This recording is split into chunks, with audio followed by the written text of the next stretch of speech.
Oh, sit down. Thank you. Thank you. Sit. Congressman Donovan is a Staten Islander. Yes. He graduated with his bachelor's degree in criminal justice from Another institution, not down the Wagner. road, but he wishes it was Wagner. I couldn't get in. And then he got his law degree from Fordham University. And so he's here. He actually is on the subcommittee, right?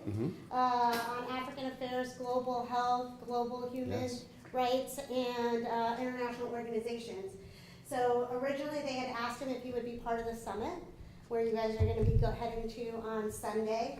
And unfortunately his timing didn't work out, but he said, I definitely want to meet the fellows at Wagner College. So we're very excited to have you. Thank you. And great that you have this opportunity to talk with 25 of the most amazing minds in Africa. Wonderful. Thank you so much. Sit, please. Thank you. And he also brought congressional certificates for each of you.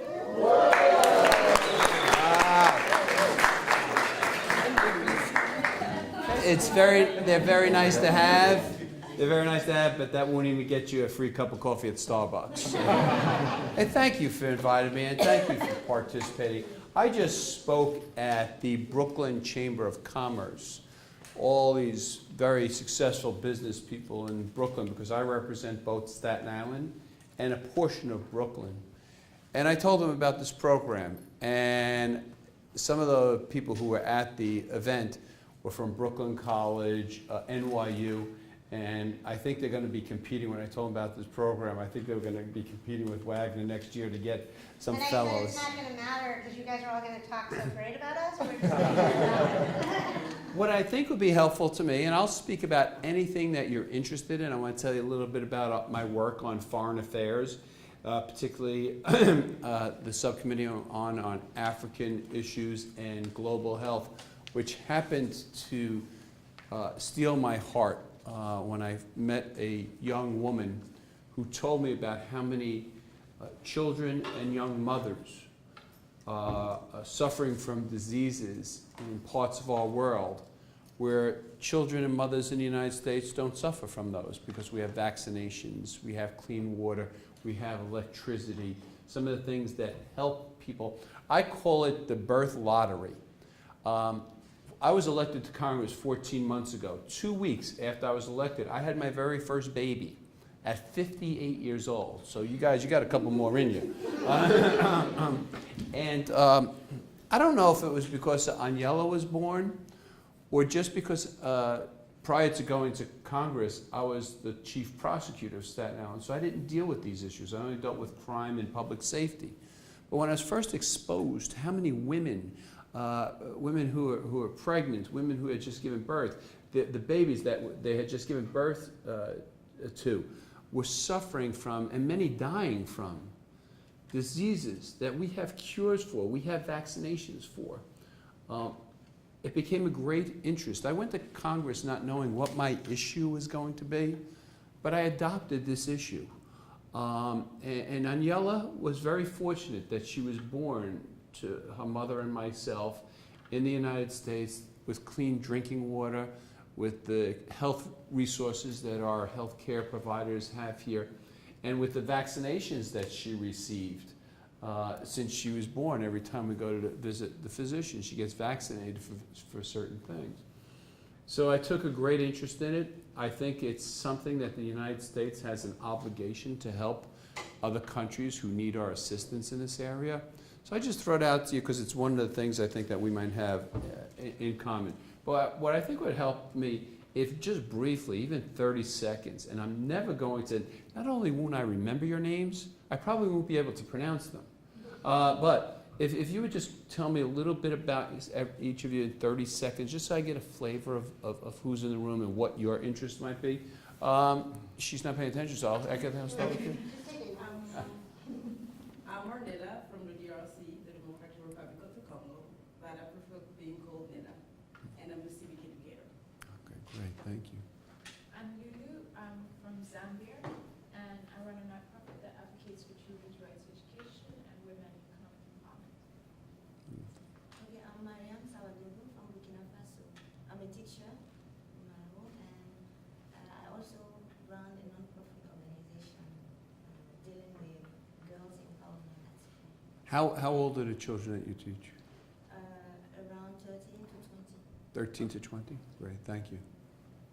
My name is Lucas Nyema Escalada. I'm from Equatorial Guinea. I'm the founder of the Lucas Escalada Management, an agency that empower the youth for social activities. And we also create projects for social impact. And now I'm running the Ideal Women organization that empowers women. Wonderful. Yeah, my name is Joseph. I'm from Kenya. I'm a filmmaker by profession, and I co-founded our festival, Slam Film Festival, that basically empowers youth from the slums to be able to tell their own stories. Great, thank you. I'm Tiara from Zimbabwe, human rights defender and transgender activist. I work with LGBTI community, but more hands-on on empowering transgender activists. Thank you for coming. My name is Dahabo. I'm from Kenya, a nurse by profession. I work with the refugees in the Dadaab refugee camp in promoting maternal and child health. Thank you. My name is Helena Namsalu. I am from Ethiopia. I'm an African specialist working in maternal and child health in Ethiopia. And where are you from, I'm sorry? Ethiopia. Okay, thank you. I am Ibrahim Saul from Nigeria, a professional journalist who are in local and international newspapers. Thank you for coming. I'm from Malawi. My name is Virginia Kumbuni. I'm a journalist and women rights advocate. Wonderful, thank My you. name is Donovan from Nigeria. I'm a journalist by profession. I run a self-initiative to help get young prostitutes or commercial sex workers from the streets and give them empowerment. Thank you. Staten Island has the largest community of Liberians outside of Liberia in the entire world. That's amazing. Yeah. My name is Chidinma from Nigeria. I run an initiative that works on women empowerment and girls' child education. Thank you. I'm Matida from the Gambia, a co-founder of a young women-led organization called the Girls Agenda, which is working towards empowerment of young women and the continuity of female genital mutilation and child marriage. Yes. Hello, Hi. my name is Nana and I'm from Ghana. I am a photographer by passion and I also run a non-profit organization which uses the creative arts to help develop the intellect of young kids and the youth. And we also encourage kids to read African authored books by forming reading clubs in schools and in communities. Ghana has a special place in my heart. My mother passed away in March after suffering for 4 years with dementia. And a woman who cared for my mother as if she were her own mother was from Ghana. Yes, sir. Abdul Fonti is my name. I'm from Sierra Leone. Journalism is my profession. And I also founded a child welfare organization 3 years ago. It is called the Font Christian Children's Foundation, and I am working with children in health and education. Thank you very much. My name is GB Pico. I'm from Botswana. I'm a clinical social worker by profession, also an artist entrepreneur and artist activist. I founded an organization that uses the art as a form of employment, that introduces art as a form of employment for artists, and also uses it in schools and universities to improve the curriculum. Thank you. Yeah, my name is Kawesi Mark. I'm from the Republic of Uganda. I am a hip-hop artist and I use hip-hop and creative arts as a means of empowering young people and uplifting communities. Wonderful, thank you. Hello, I'm Tommy Lorenzo Bajan from Senegal. I'm an English teacher, independent translator, and rap artist. So I've co-founded also an association that merges education and urban arts to help the youth get involved in addressing the issues that are plaguing the communities. Wonderful, thank you. Morning, Vuto is my name. I'm from the Republic of Zimbabwe. I'm an arts administrator and a creative entrepreneur. I manage a cultural center in a rural community where we facilitate preservation and promotion of indigenous cultural heritage. Wonderful, thank you. My name is Ndasi Elvis. I'm a nurse and public health policy expert by profession. Where's home? From Cameroon. I run an organization that seeks to provide basic health care to underserved communities using microclinics. And I'm also a politician in my country. See, I tell people I'm not a politician, I'm a public servant. In America, politician is a bad word. Yes. My name is Aisha and Niger is my country. I am a sociologist and filmmaker, director of documentary film by profession. My focusing area is peace building and childborn and maternal mortality. Wonderful, thank you. My name is Papa Mungala, and I'm from Senegal. I work for Ashoka, and I'm a social entrepreneur using the path of Papa community. Wonderful, thank you, welcome. I'm Spoinda Kumalo from South Africa, and I work with communities of practice to change the education system in South Africa, and I've also founded an afternoon academy using arts to develop young minds. Wonderful. Well, welcome to all of you. We're grateful that you're here. I understand it was a 6-week program, or you're in the process of a 6-week program to learn a little bit about our country and a little bit about our relations with African countries in the United States. So I want to open up for a discussion, but just let me tell you a couple of things that you might find of interest that I think we're doing. We are working now with this organization, One. It was founded by Bono, the lead singer from U2, to electrify Africa. They found that electricity is such an important aspect of health. Again, I said my great interest is in global health, and how providing electricity to countries who don't have the resources that they need would allow people to have indoor air conditioning. A lot of our mosquito-driven diseases, the vector of mosquito transferring diseases to people. We now in the United States are dealing with our cases of Zika for the first time. But South America has been dealing with it. Puerto Rico is filled with it. And all these diseases that are transferred, malaria by mosquitoes. They found that by providing electricity to countries, folks can live indoors and be protected. Just the idea of buying netting, sleeping nets, and providing them to families, how that will help protect children from diseases, particularly those that are transferred by mosquito bites. So electricity for African countries is a thing that the United States Congress is working on. As I mentioned before, women's health and either prenatal, postnatal health, and the health of their babies is something that the United States not only is doing, has actually an obligation to do. We're a very compassionate country, and it's something that we have that we should share with other countries. Some of them may be the countries that you represent yourself. Many of you spoke about empowering women and young girls. It's something that we found, surprising enough, and again, I didn't deal with these issues as the district attorney, but I'm dealing with them in Congress now. When women are involved in treaty negotiations, peace negotiations, they're more likely to last. I don't know why that is, but it is.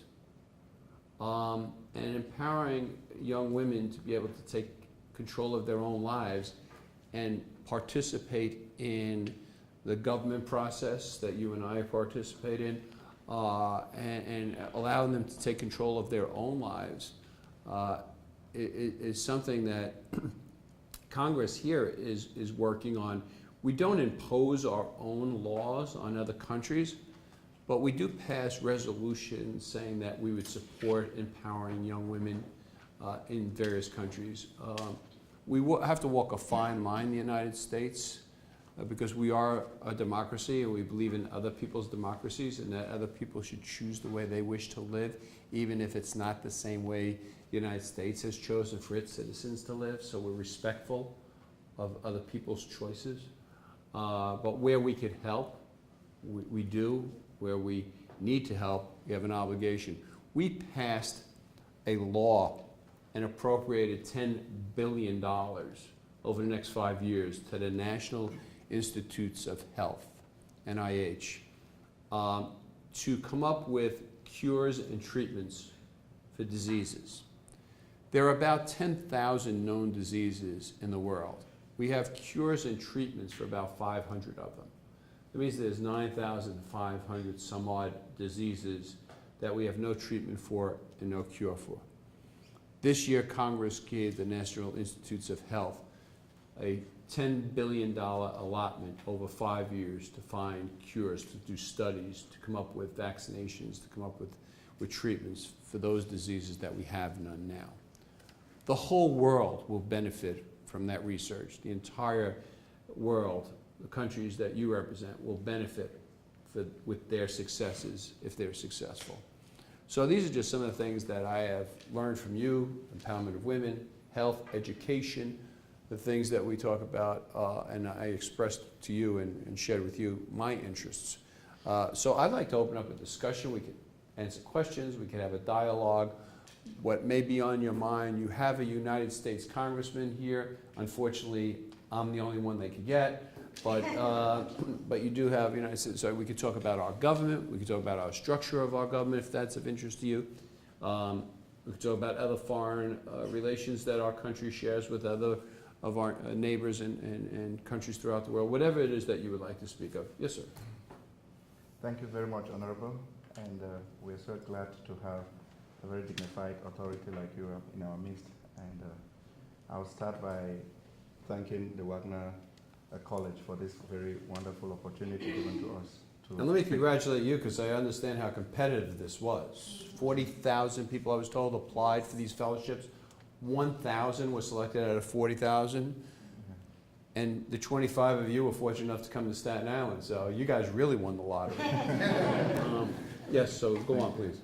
We've had the opportunity to visit some communities in Staten Island. We've actually had also some lectures to understand how civic leaders in Staten Island, how they carry out their activities. We were able to visit some places like Lifestyle to see how people in America can use their initiative to solve some social problems.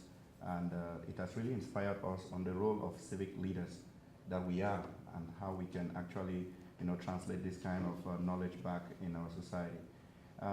What I understand with experience from my country, Cameroon, is that the civil society, or what we call civic activism, it's always having a lot of conflict with politicians or with the government institutions.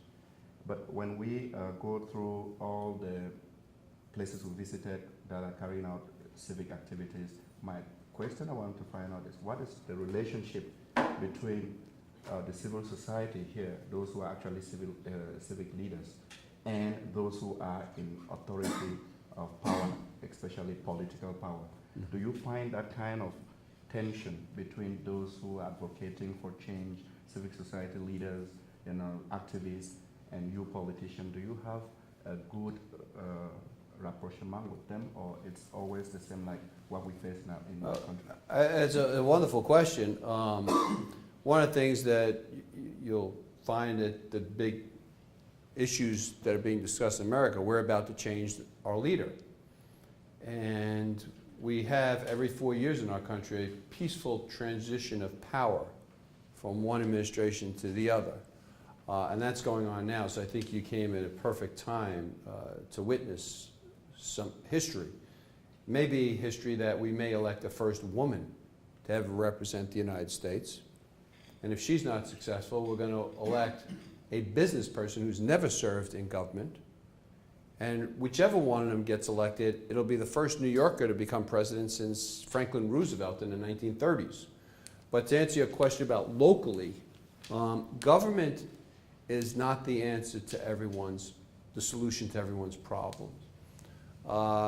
Private industry, institutions of learning, private health care providers, they solve more problems for our nation than government ever will solve. We're representatives. In fact, a congressman is known, I serve in the House of Representatives. Each of us represents about 740,000 people. I represent all the people in Staten Island, and about a third of my district is in Brooklyn, because there's not 740,000 people on Staten Island, so they had to find more people for me to represent, so I represent part of Brooklyn as well. From the first day I took office, I was very aware that we are representatives, meaning that We are down in Washington to represent the people that sent us there. We're not down there for ourselves. Some people forget that. Some people never knew it. But our relationship with our civic leaders, our civic associations, our not-for-profit associations, they are the folks that provide the people I represent with the resources they need for whatever their issue may be. We all seem to have a wonderful, I think all of us have a wonderful relationship with those civic leaders. And again, they don't have to get elected, we do. So I think it'd be very foolish for someone to not develop a good relationship with those non-political leaders in the community. Yes, anybody? We could just go around the table. How about yourself? Yeah, thank you. You mentioned a while ago how electricity is important and essential to developing Africa. And for a while now, there's been a debate, especially in Africa, between, let's say, hydroelectric power versus solar power. And I read an article a few days ago where Bill Gates were saying that hydroelectric power is better than solar power. And back home, I always thought solar power is better for us since nature has granted us with lots of sunshine, so we can just benefit for it. And that article from Bill Gates had me a bit puzzled, and I would like you to tell us what you think about all of this. We have a debate about energy in the United States also, but the debate is usually between renewable energy like hydro or solar as opposed to fossil fuels like coal, things that burn that affect the environment in a bad way. There's a big debate in the United States about nuclear energy and how dangerous that may be, although it's apparently a very good source of energy. The debate, I think, for Africa would be solved by what is the most energy we could get to Africa. Not whether one source, of course if we have the option, if one source is better than the other, that's fine. But I think it's going to be how can we, as quick as possible, get the most electricity, the most energy to African countries who need it. But again, we have that own debate. You will find in our presidential race right now, Secretary Clinton will have a different platform, a different policy about energy in the United States than Mr. Trump will have. And I think what the United States has settled on, at least this point for our country, is a mixture. Not one source of energy over the other, but a mixture of energy. Now, why that is, people in parts of our country who work in coal mines, that's their source of income. So if we were to say we're no longer going to burn coal in the United States, many people would be out of work. Many states, a few states, might end up going bankrupt. So besides the energy output, there is an economic aspect to each of those, solar, nuclear, fossil fuel. There's an economic effect to each of those as well. But I think to get back to your question, I don't think the debate is whether or not Africa is better off with hydro or solar energy. Africa is better off with more energy.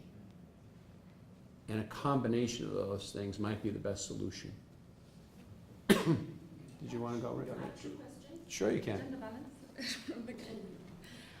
First question is, you said in the United States you have nonviolent politics, right? And I respect that. In Africa we do have politics where when there's an election people die, people get imprisoned. But what is your definition of violence, sir? Well, I said we have a peaceful transfer of power, meaning that the administration who is leaving turns over the power of the United States, the presidency, without an overthrow. It's the will of the people. The people vote who's going to be the next leader of our country. They will vote this November 8th. Our current president, because we have term limitations, in the United States, you can only run for president for 2 terms. So Barack Obama is ending his 2nd term. He is prohibited from running again, but that's in our Constitution. So now, 2 people who haven't served as president are running. Whichever of those people are victorious now, Barack Obama, our current president, is supportive of Secretary Hillary Clinton. But if she is not elected by the people of the United States, there will still be a peaceful transfer of our power, our government's power, from Barack Obama to Donald Trump. So what we saw in Turkey recently with the military trying to overthrow the government and throw the people in power out of power, we don't experience that in 240 years in the United States. My question would have been, with the interpretation of violence, the people who are running for power now, violence doesn't only translate into the physical violence, but also the emotional and the psychological violence. If somebody running for office can say very violent statement towards disability groups, if they can say very violent statements towards whole people groups, wouldn't that be considered violence as well? Even if it's not about transference of power, but how are people allowed to get away with so much violence in what they say? Right. Well, one of the things is that people will be judged on November 8th by what they said. And the folks who are preaching the criticism that you're speaking of, well, the American public could decide not to vote for that person. And so we have these conventions right now. I don't know if you've gotten a chance. I was in Cleveland, Ohio last week for the Republican convention. We have 2 major parties here, the Republican Party and the Democratic Party. I happen to be a member of the Republican Party. This week in Philadelphia, the Democratic Party is having their nominating convention. Yesterday, they nominated Secretary Clinton. Tonight, President Obama will speak at that convention, and tomorrow night, Secretary Hillary Clinton will accept that nomination. But throughout the week, they're talking about their policies, their platform, what do they believe America's role is in the world. They talk about domestic issues. They talk about the rights of people because of who they pray to, who they love. We talk about the military in the United States, how should we treat our veterans. So each of them presents their platform of ideas to the American public. What will happen after this week is the 2 candidates will then go through a series of debates. These debates are going to be so much fun, so interesting. No one's going to watch anything but this. Yeah. And they will challenge one another. You say that you're for rights of the disabled, but isn't it true that in the past you did this? It's going to be very entertaining. And then it's all laid out there for the American public. One of the things that I feel is sad about the United States is that in a presidential election, we are selecting our leader, we're selecting the leader of the free world. Maybe half of the people will vote. Maybe. I remember when, for the first time ever, the Iraqi government allowed women to vote in Iraq. And so, to prevent anyone from cheating, from voting more than once, every woman, when she cast a vote, had to dip her finger in this purple dye. And how those people waited online for 2-3 days to cast their vote, and how proud they were. I remember the photographs of Iraqi women holding their finger up with the purple dye to show they finally got to vote. And I think, in reality, probably nobody even counted those votes. But those women had a right to do something that they never had a right to do. We're born in America with that right to vote. And half of our citizens won't exercise it. I think that's a shame. I'm not even sure if I answered your question. I'm sorry. Yes, sir. Thank you. I'm interested in understanding the inner workings of the Congress, for instance, how it ensures the principle of separation of powers is adhered to. In Zimbabwe, we have a progressive constitution, theoretically, but in practical terms, the executive tends to be overbearing on the other arms of the state. How do you ensure that in the US, that principle is adhered to, perhaps from the perspective of the Congress. As we teach young people in school in America, our government is formed by three different branches. And to simplify it, the president and the administration are the executive branch of government. They enforce our laws. Congress, we create the laws. And our third branch is our judiciary. They interpret our laws. The founding fathers, I would like to say men and women, but unfortunately back then it was only men, who created our nation, decided that we had to have three branches of government, all with equal power, but with different powers. And they described this as a way of having checks and balances, so not one of those branches of government would be more powerful than the other. So far, for 240 years, it's worked out pretty good. It's the longest standing democracy in the world, the United States. And as we were saying before about how we transfer power and how we don't have some of the things that we have to deal with that other countries have to deal with in America. So that's the basic of how power works. Congress also has, besides creating laws, we fund the government. We allocate the money. So that's a very powerful position.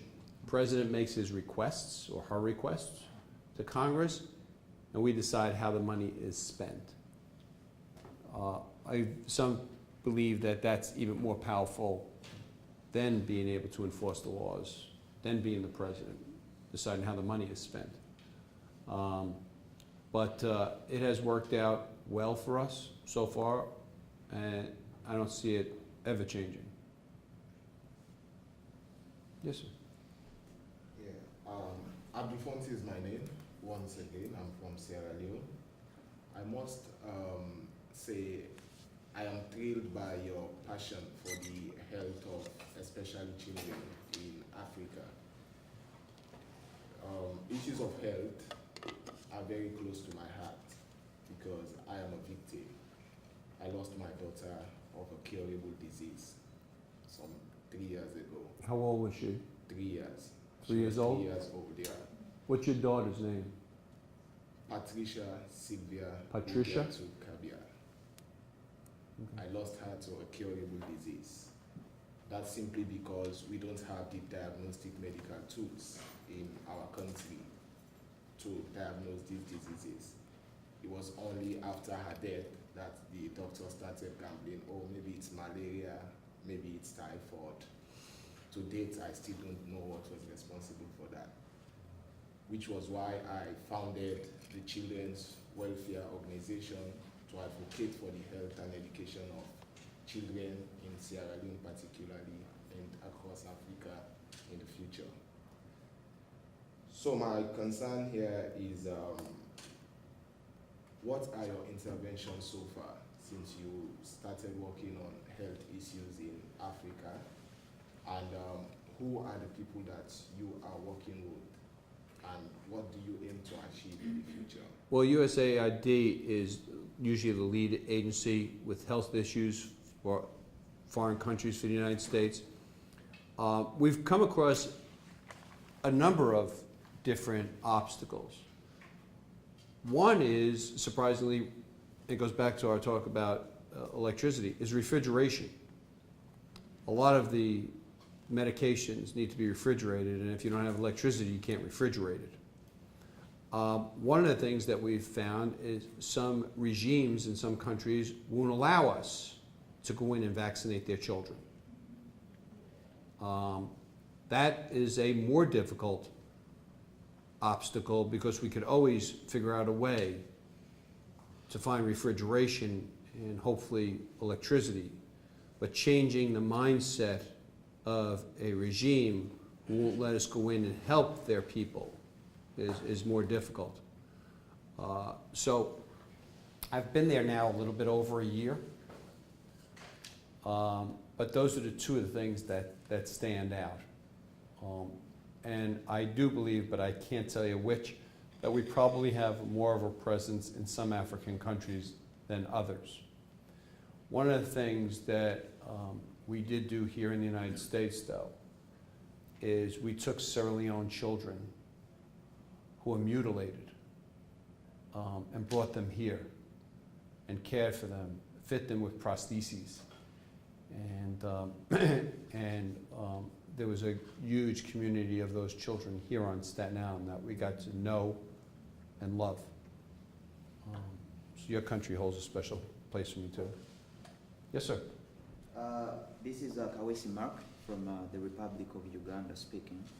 And first of all, I would like to extend my appreciations to you for taking your time to come down and talk to us. And also considering the fact that most of us, the reason as to why we started the things that we started or we innovated, they're the different separation that were coming from our governments.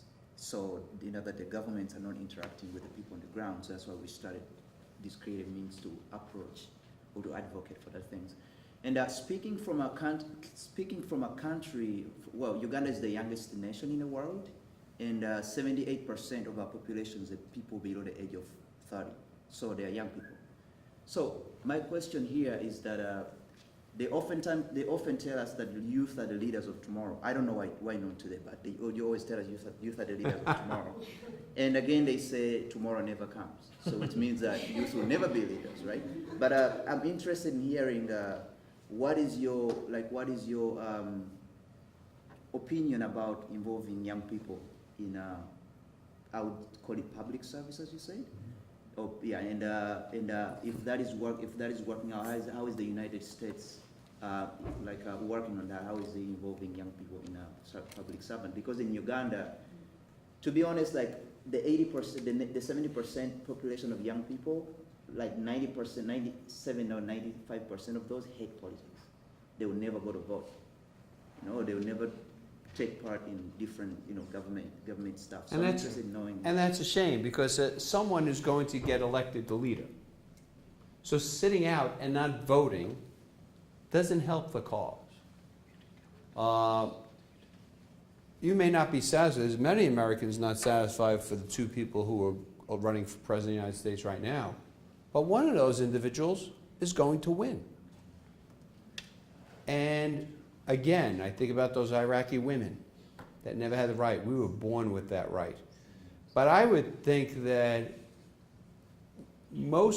first of all, a lot of the young people in the United States have an opinion. You'll find that a lot of people don't have an opinion about anything. Yes, then what do you think about government? I don't care. What do you think about baseball? Oh, I don't care, unless you talk to Yankee fans. But young people, I find, are very opinionated, and most of them are in an institution like this. Places like Wagner College create an environment for thought. Whatever you learn here as a student is going to change by the time you go to practice it. I'm an attorney. By the time I graduated law school, half of the laws that we studied had changed. Our laws change every day. But they taught us how to think. So, to your question about young people being involved in the process. Okay, thank you. If you saw throughout America's history, a lot of our protests, a lot of activism occurred on college campuses. Those young people understood that the folks in charge now were the ones leaving the world that they were going to have to live in. So I don't know percentage-wise what you would say is how many young people are involved in the process. We have a young group now, the 30s and unders, we call them the millenniums. And they're going to be very active in this current election. And many times political parties ignore people who don't vote. Every one of us who runs for public office always goes to visit our seniors because they vote. They might not go to a college campus because they're assuming that the folks here aren't going to participate in the process. They're wrong. a lot of those young people, their thoughts, their creative thoughts, their opinions are formed right here at the age of the people who are attending Wagner College. I am told that I have one more question. So, yes, dear. Thank you very much. For some time now, there's been a bit of uneasiness in the media about black people being shot by police and vice versa. And knowing that you represent a section of Brooklyn which has some black people there, have you put in place certain mechanisms to make sure there's this easy environment between the police and the minority groups? Yeah, the thing that has to be created is a trust. In 1993, Rudy Giuliani was elected mayor of New York City. That year before, when we had our very first African-American mayor, David Dinkins, there was 2,200 New Yorkers who were murdered, most of them minorities. Last year, we had less than one a day, less than 365 New Yorkers murdered. That's still 365 people who were murdered. But when you're looking for where we were, where we came from, so the biggest beneficiaries of our achievements in fighting crime have been minority communities. I don't know how you measure how many people are alive today that would have been dead. It's hard to measure a negative. But that doesn't mean we don't have instances in which police are wrong. I was a district attorney. We locked up police officers for illegal activity, for unlawful police work. But I think it comes down to trust. Does a community trust that when they were in trouble, that the police are going to come to their aid? Do some mothers fear that when they send their young son out in the street, that there's a chance that if he is stopped by a police officer, he may be harmed, or that encounter may not end up good for their son? Yes, there are. It's been a problem forever when someone is enforcing the laws on its people. So I think it has to come down to trust. And that trust usually comes from the leadership, whether it's the mayor of New York, whether it's the police commissioner. We have had two incredibly talented individuals run the New York City Police Department for the last 16 years. Ray Kelly for 12 years and Bill Bratton for the last 4 years. And our city is safer because of their work. Do they have individuals that break their own laws? Yeah. We have bad lawyers, we have bad doctors, we have bad pharmacists, we have bad police officers. The difference is when you have a bad lawyer, you can fire them. When you have a bad police officer, someone may get hurt. So, to again answer your question, I think it comes to we have to build trust in communities that have lost their trust in authority. There are communities who will not call the police.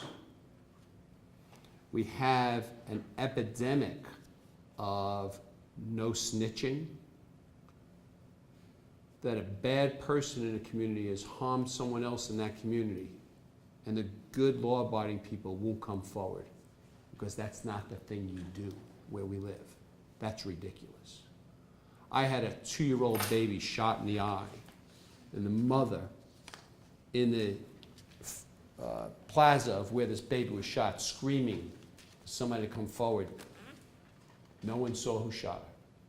A 2-year-old baby. That's got to change. That's got to change. And Pat's behind you telling me I have to leave. We're going to do one picture. Yeah, sure, let's do a photo. Hey, thanks for having me and thanks for listening. How are we going to do a photo with everybody? Yes. How are we going to do it? Do you want to do it inside or outside? Outside. We'll come out.